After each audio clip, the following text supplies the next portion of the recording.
एक भूले भाले जंगल के दिल में, जहां कदीम दरख्त राज की सरगोशी करते थे और चांदनी में साए रक्स करते थे, वहां एक लावारिस कीबन खड़ा था।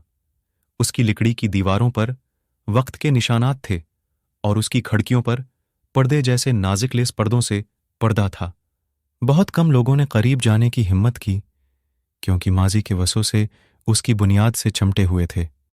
आसपास रहने वाले गांव वालों में एवलीन नाम की एक नौजवान औरत भी थी।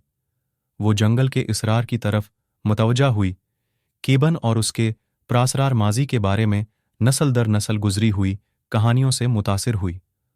अपने बुजुर्गों की तरफ से इंतबाहात के बावजूद एवलीन ने भूले हुए घर की तरफ एक नाकाबिल फहम खींच महसूस की। जैसे ही एवलीन करीब आई, उसने अपनी रीढ़ की हड्डी के नीचे से ठंडक महसूस की, जैसे उसके आसपास की हवा ने उम्मीद से सांस रोक रखी हो।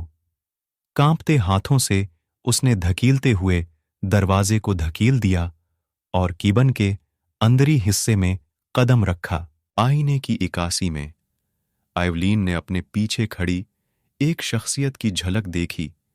उसकी खुसूसियात साए से छिपी हुई थीं।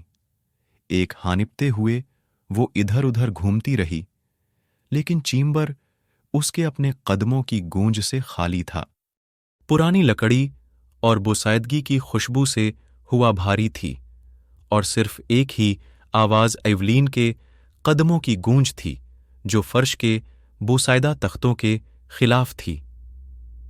धूल के धब्बे खिड़कियों से छानती मध्यम रोशनी में रक़स करते थे, दीवारों पर खौफनाक साए डालते थे।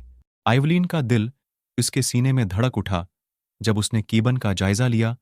उसकी अंगलियां धंधले हुए वॉलपेपर और फटे हुए फर्नीचर के साथ पीछे चल रही थीं। कमरे के एक कोने में उसने धागे के कालीन के नीचे छिपा हुआ ट्रेप डोर दरियाफत किया। घबराहट और तजस्सुस के हमीसे के साथ इसने गाल कदरों से उठाए और नीचे अंधेरे में उतर गई। ही एवलीन की आंखें उदासी के साथ मुवाफिक हुए। उसने अपने आप को एक पुराने दौर के आसार से भरे एक गार के कमरे में पाया। फरामोश शुदा ट्रंकेट्स और याददाश्तों ने फर्श को कुचल दिया। उनकी सतहें धूल और गफलत की तह से लपटी हुई थीं। हुजरे के बीच में एक अजीम उलशान आईना खड़ा था। उसका सजा हुआ फरीम उमर के साथ दागदार हो गया था। हली हुई लेकिन बेखौफ एवलीन आईने के करीब पहुंची और उसकी सतह को छूने के लिए कांपते हुए हाथ को बढ़ाया। जैसे ही उसकी अंगलियों ने राब्ता किया, तवानाई की एक लहर इसके जरिए फैल गई, जिससे उसकी रीढ़ की हड्डी में कपकपी तारी हो गई।